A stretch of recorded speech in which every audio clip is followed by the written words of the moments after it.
Alors bonjour à tous les fans d'Honor, donc nous voilà au bilan donc de ce Honor Magic Book 16.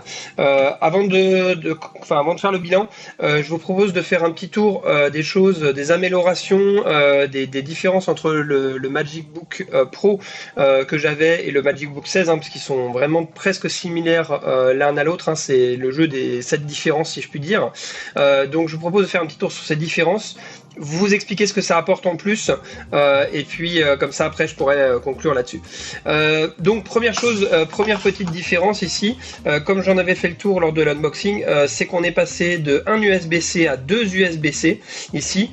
Pour moi c'est une belle évolution, étant donné qu'il y a plein de concentrateurs, il y a plein d'outils, plein de choses actuellement qui sont en USB-C, l'USB-C est vraiment en train de se démocratiser, donc pour moi ça c'est un vrai gain d'être passé ici avec un deuxième USB-C, ce qui va permettre d'utiliser les pléthores d'outils qu'il y a et qui malheureusement n'étaient pas forcément disponibles avant. Voilà. Au niveau du design, sensiblement identique, il n'y a rien qu'à bouger. Voilà. L'autre petite chose qui a bougé, hop, elle est... Alors, je vais zoomer dessus. Voilà. Elle se situe tout en haut de l'écran. Ici. Hop. Voilà, donc vous voyez c'est ici la petite caméra donc qui est passée en haut. Pour moi c'est un vrai gain que cette caméra soit passée en haut de l'écran, comme ça maintenant les gens vous voient vraiment bien de face et ne voient pas par le bas, ce qui était très perturbant. Des fois on est obligé même de caler un petit peu le Magic Book pour qu'on puisse être mieux vu lors de visioconférences, de choses comme ça. Donc cette petite caméra ici là vous voyez est passée en haut. Contrepartie, la bordure a augmenté un petit peu, donc on a perdu un tout petit peu d'écran. Alors vraiment on a perdu 3 mm, donc ça se voit vraiment quasiment pas. Autre point très intéressant, donc c'est le clavier, les touches sont beaucoup plus dures, beaucoup plus résistantes. Le pavé tactile, lui aussi, est beaucoup plus résistant.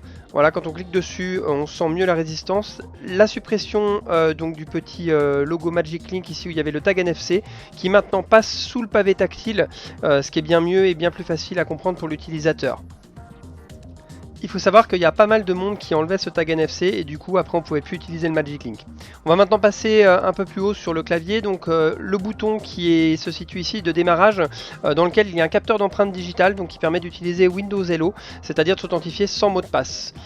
On va maintenant passer aussi à son écran, donc un superbe écran comme vous pouvez voir, fluide, de 144 Hz, donc en rafraîchissement, donc vous allez voir est vraiment très bien. Il est aussi certifié par le TÜV Rheinland, donc en faible émission de lumière bleue, ce qui vraiment est intéressant quand vous utilisez beaucoup l'écran.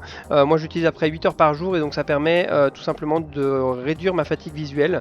Voilà, donc c'est vraiment bien que Honor ait pu changer cet écran et faire évoluer cet écran dans ce sens-là.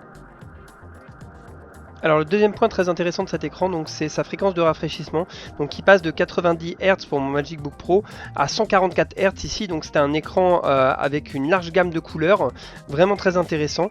Au niveau aussi de la fluidité, il est vraiment très fluide, sans saccade, très agréable pour regarder des films. Alors moi je joue très peu à des jeux, donc je ne pourrais pas vous donner mon avis sur ce point de vue là.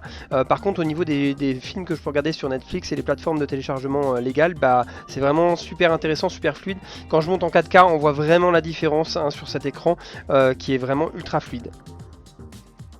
Alors pour finir le tour de ce Magic Book Pro, le processeur donc qui est dedans c'est un AMD Ryzen 5, donc un 5600H qui fait parfaitement l'affaire donc pour tout ce qui est bureautique, aussi pour certains jeux. Bien sûr pour les jeux le seul problème c'est que la carte graphique malheureusement sera une carte graphique dédiée, donc forcément si vous avez besoin d'un peu de puissance, ça ne va pas fonctionner. Alors nous voici à l'heure du bilan donc, de ce Magic Book 16. Pour moi, Honor a réussi le tour de force d'améliorer toutes les petites choses qu'il y avait dans son Magic Book Pro. Donc c'est une belle évolution par rapport au Magic Book Pro, pour moi qui corrige tous les petits défauts qu'il pouvait y avoir avant, au niveau des touches, au niveau de la caméra, voilà, donc toutes les petites imperfections qu'il y avait ont été corrigées. J'espère avoir répondu à toutes vos questions. N'hésitez pas à me dire si jamais vous avez encore des questions dans les commentaires. Et puis je vous souhaite à tous une bonne journée et je vous donne rendez-vous bientôt sur la chaîne pour pouvoir encore tester des produits Honor. A bientôt!